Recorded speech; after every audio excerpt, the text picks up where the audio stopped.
1. Which of the following is the primary purpose of the Small Vessel Operator Proficiency (SVOP) certification? A. To allow recreational boaters to operate small fishing boats for personal use. B. To permit operators to safely navigate commercial vessels under 5 gross tonnage. C. To qualify mariners for unlimited tonnage ocean-going vessels. D. To replace all other marine safety training certificates. 2. What is the maximum gross tonnage of a vessel that can be operated under the SVOP certification? A.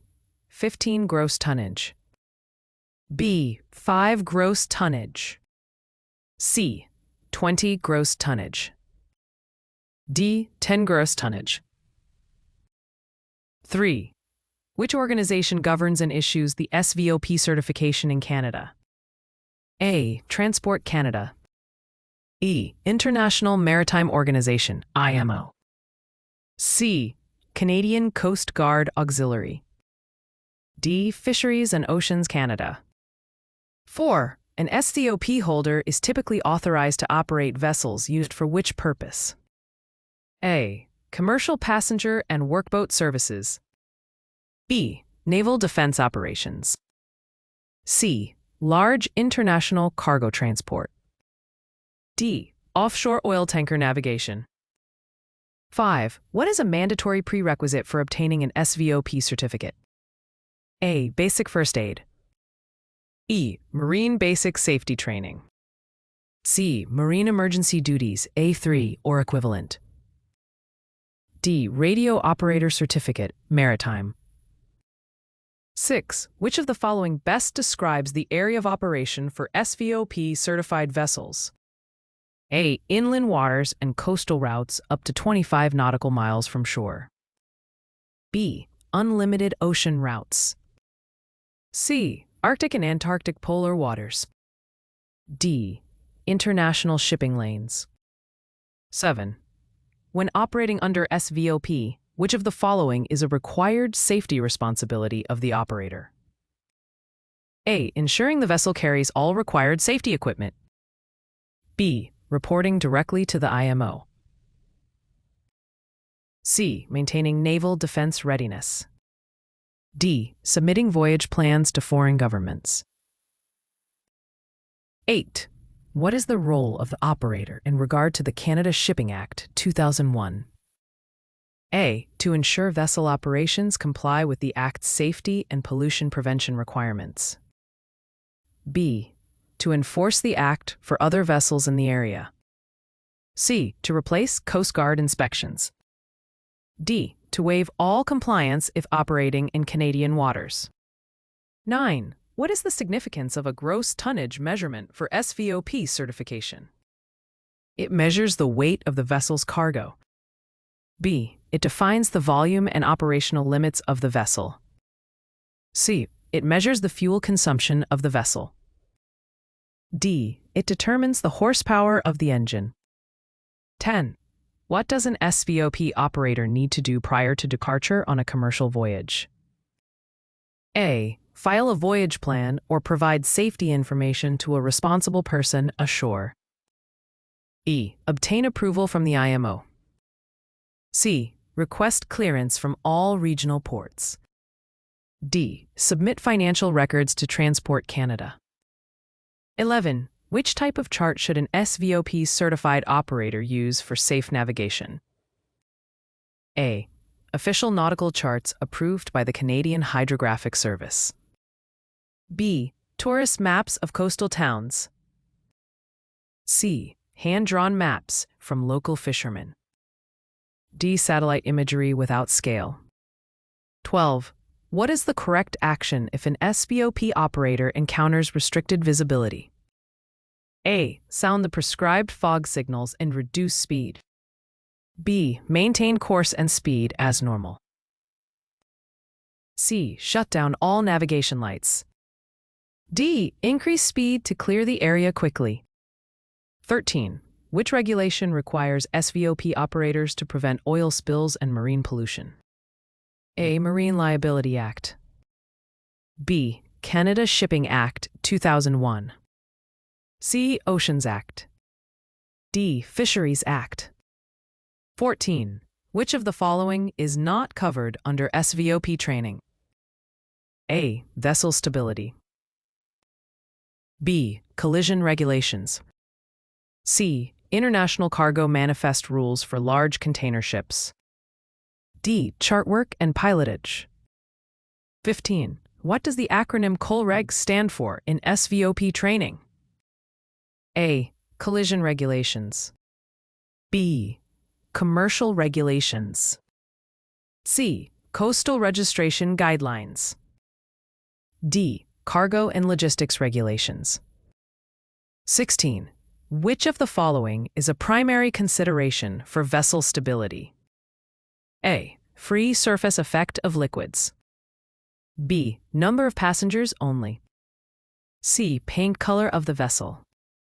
D. Age of the engine. 17.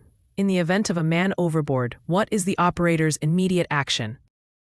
A. Sound the alarm, maintain visual contact, and maneuver the vessel for recovery. B. Continue the voyage and report later. C. Request assistance from the IMO. D. Turn off all lights and engines. 18. What is the minimum requirement for life jackets on an SVOP vessel? A. 1 life jacket per person on board, approved by Transport Canada. B. At least 2 life jackets, regardless of passengers. C. Life jackets are optional for short trips. D. Inflatable pool vests are acceptable substitutes. 19. Which communication equipment is commonly required for SVOP operations? A. VHF marine radio with DSC capability. B. Cellular phone only. C. Morse code signaling lamp. D. Satellite TV receiver. 20. What does the operator need to monitor when using radar for navigation? A. Proper adjustment of range, gain, and clutter controls. B. Weather forecasts from foreign countries. C. The vessel's engine room temperature. D. Fishing quotas in the area. 21. Which of the following best describes a buoy with red and green horizontal stripes? A. Bifurcation buoy marking preferred channel. B. Isolated danger buoy. Safe water buoy. D. Special purpose buoy.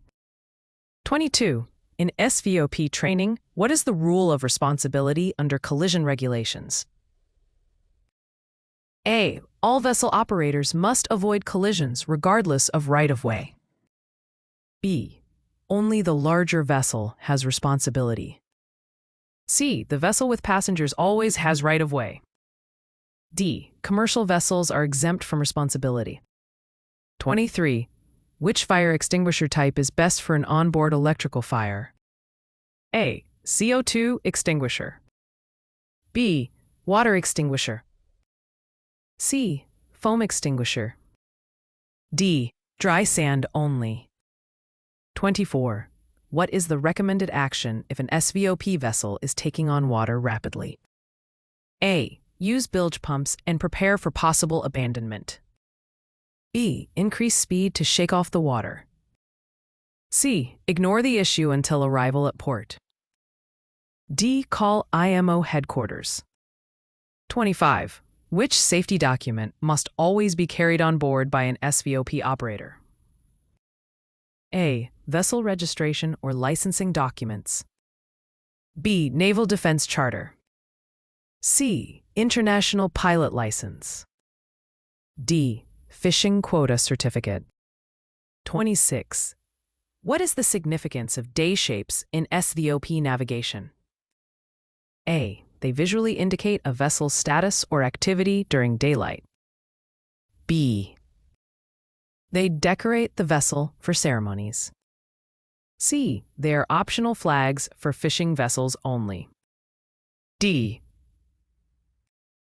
They are used only by naval fleets. 27. Which of the following is a requirement for SVOP operators regarding fueling procedures? A. Take precautions to prevent spills and have fire extinguishers ready. B. Leave engines running while fueling for efficiency. C. Allow smoking near fuel tanks if outdoors. D. Use unapproved containers to speed up fueling. 28. Which navigation rule applies when two power-driven vessels are crossing paths? A. The vessel which has the other on its starboard side must give way. B. The larger vessel has right of way. C. Both vessels must stop immediately. D. The faster vessel may proceed. 29. Which condition requires immediate reporting to Transport Canada or authorities? A. Marine casualty involving death, injury, or significant damage. B. Delays in voyage schedule. C. Minor scratches on paint. D. Loss of fishing gear. 30. What does the term seaworthiness mean in the context of SVOP? A. The vessel is fit, equipped, and safe for its intended voyage. B. The vessel is capable of carrying unlimited cargo. C. The vessel has undergone military inspection. D. The vessel is registered with foreign authorities. 31. Which document outlines the responsibilities of a small vessel operator regarding pollution prevention? A. Vessel pollution and dangerous chemicals regulations. B. Marine Liability Act. C. Oceans Management Code. D. Canadian Defence Maritime Standards. 32. What is the significance of the load line on a vessel? A. It indicates the maximum safe draft for loading. It shows the vessel's manufacturing date. C. It represents the vessel's ownership markings. D. It is only decorative paint. 33. What is the correct lighting configuration for a power-driven vessel underway at night? A. Masthead light, side lights, and stern light. B. Only side lights. C. Flashing yellow light only. D. Anchor light only.